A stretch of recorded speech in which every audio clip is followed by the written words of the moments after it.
Apakah setiap alkohol ini termasuk khamar atau minuman yang memabukkan? Karena kita tahu, ya, khamar itu mengandung alkohol, ya, atau etanol. Khamar itu mengandung alkohol. Pertanyaannya, apakah setiap alkohol termasuk khamar atau minuman yang memabukkan? Karena kita tahu, ya, durian itu juga mengandung alkohol atau etanol 3%. Tape juga mengandung alkohol sekian persen. Dan banyak sekali buah-buahan atau makanan yang seringkali kita konsumsi dan makanan itu halal itu mengandung alkohol atau etanol. Yang menjadi pertanyaan, apakah durian kemudian haram? Apakah kemudian tape menjadi haram? Kita katakan tidak.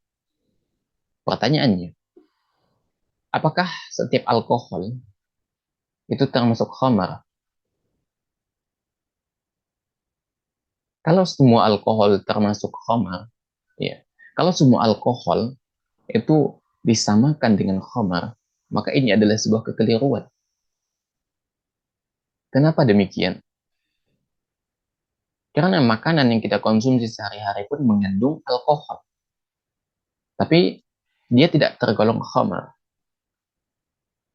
Kenapa demikian? Ini yang perlu kita pahami. Anda harap antum semua ini fokus, ya. Harus bisa membedakan antara alkohol dan khamar. Itu hal yang berbeda. Harus bisa membedakan antara alkohol dan minuman beralkohol. Harus bisa membedakan karena nanti alkohol juga digunakan dalam dunia medis dan itu boleh-boleh saja digunakan. Ya. Pertanyaannya, kok minuman beralkohol bisa diharamkan? Ini poin penting yang perlu untuk kita pahami, ya, dan penting untuk dibedakan agar kita tidak keliru begitu. Yang pertama, bahwa hukum asal alkohol zatnya hanya berdiri sendiri saja, alkohol. Hukum asalnya murni alkohol, hukum asalnya adalah suci. Ya, ketika dia tidak bercampur dengan zat lain. Artinya alkohol itu murni 100%, hanya berdiri sendiri. Hukum asalnya adalah suci. Dan ingat dengan catatan, dia tidak tercampur dengan zat lainnya atau unsur lainnya. Itu yang pertama. Yang kedua,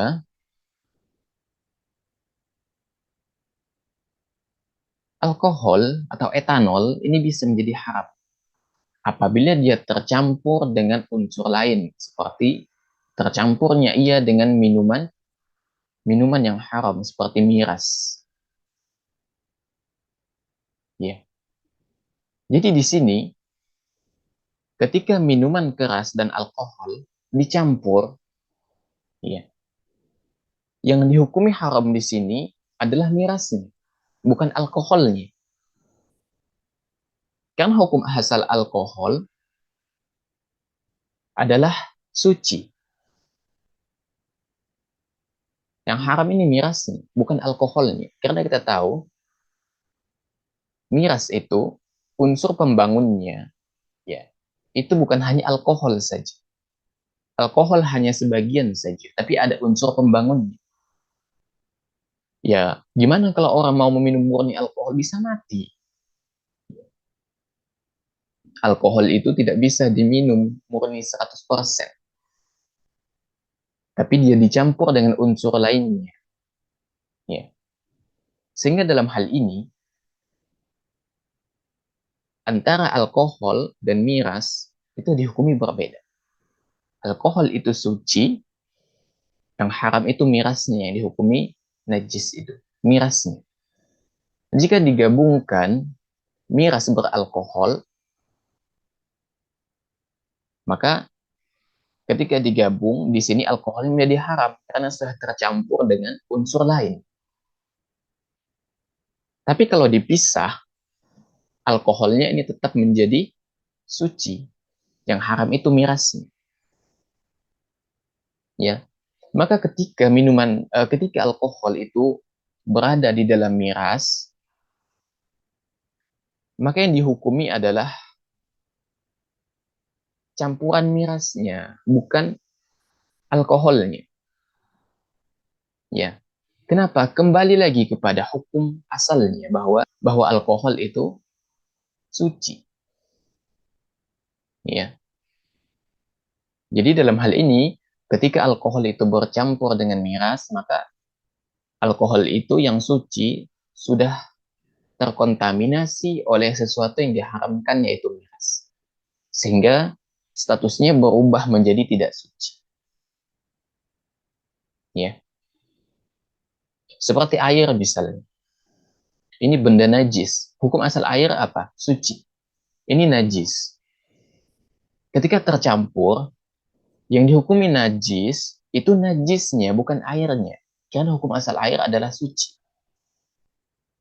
Tapi ketika tercampur, status air itu berubah menjadi air najis. Tapi hukum asal air itu suci. Sehingga air itu ketika berdiri sendiri itu tetap suci. Dan najis tetaplah najis. Tapi ketika dicampur, maka status hukumnya itu bisa berubah dan berbeda. Tapi tetap dikembalikan kepada hukum asalnya.